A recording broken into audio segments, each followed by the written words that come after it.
Welcome to All Aboard Minnesota's Quick Facts video series number 3.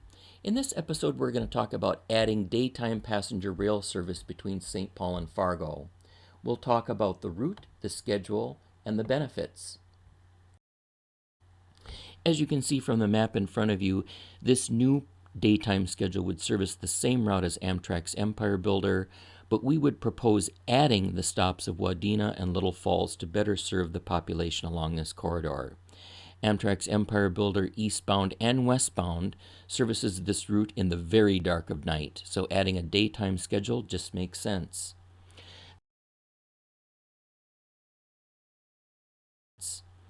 The schedule would call for approximately 4 hours running time between the two cities, leaving St. Paul westbound early evening and departing Fargo-Moorhead eastbound around 7 a.m.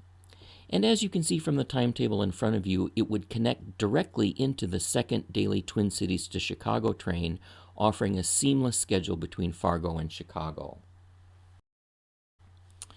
What might the service look like? Well, as an extension of the second daily Twin Cities to Chicago train, it would probably feature single-level coaches that look like this, offering very roomy and comfortable coach accommodations, business class service, and a cafe car for food and beverages, and of course, ample luggage storage room.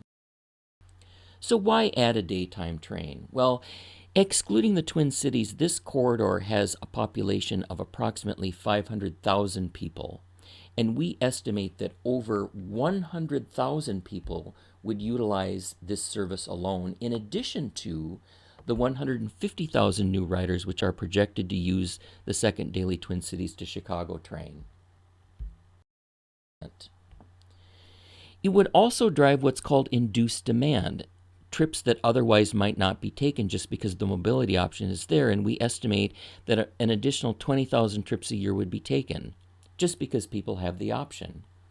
It would inject approximately $4.5 million of new revenue into Minnesota's economy each year, primarily driven by new visitor spending.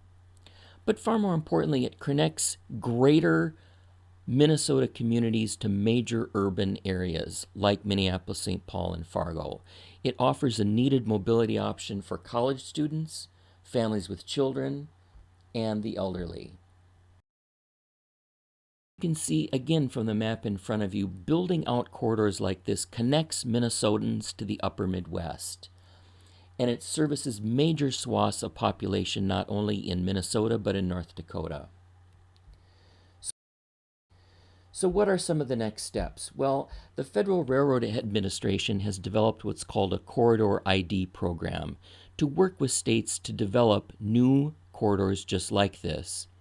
The Minnesota Department of Transportation has sent a letter to the FRA stating their interest in developing this corridor, in addition to other corridors within the state of Minnesota. So where we start is that the state of Minnesota, MnDOT, needs to conduct studies. Once the studies are complete, it allows the state to apply for federal matching grants to enable the service, and this is exactly the same process that was used to establish the second Twin Cities to Chicago train. So we need your voice.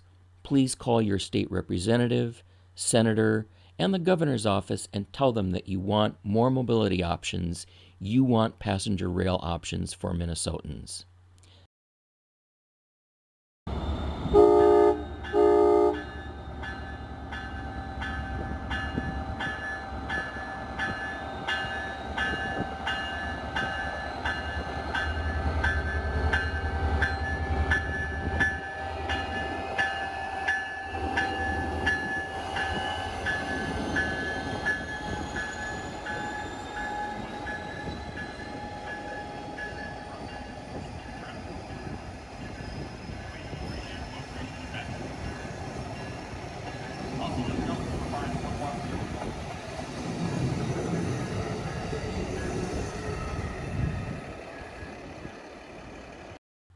Thank you for watching.